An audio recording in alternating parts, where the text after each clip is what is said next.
2 hours on each one. I don't spend a lot of time. Billy, ardhur nga Kalifornia, prej disa muajsh ka zgjedhur të jetojë në Shqipëri, ku përveç angazhimeve të përditshme i është përkushtuar edhe pasionit të tij pikturës.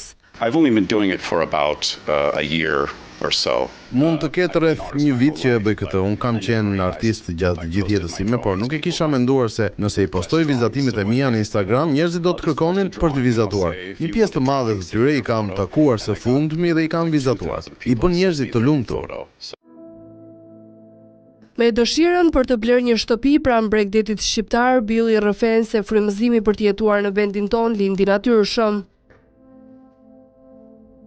But once I came, I fell in love with the capital city here, and I was able to get a nice apartment. Rash në dashuri me qytetin këtu, mora një apartament, u ndjeva më një herë hap. Njerëzit janë shumë miqësor, është një vend i ngrohtë dhe jam shumë i emocionuar, pasi dua të blej një shtëpi pranë vetit dhe mezi pres të eksploroj rivjerën shqiptare.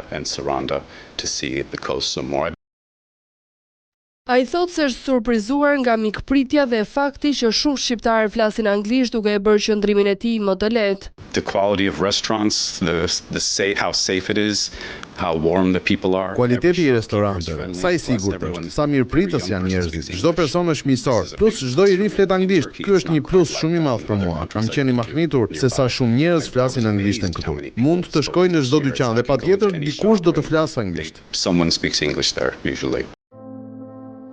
Duke qenë se arrin të kuptohet mjaft mirë nëpërmjet gjuhës angleze, i pohon se ka mundur të mësoj fare pak fjalë në gjuhën tonë, por kjo nuk e pengon në dëshirën për të jetuar në Shqipëri as për të ndjekur pasionin për pikturën.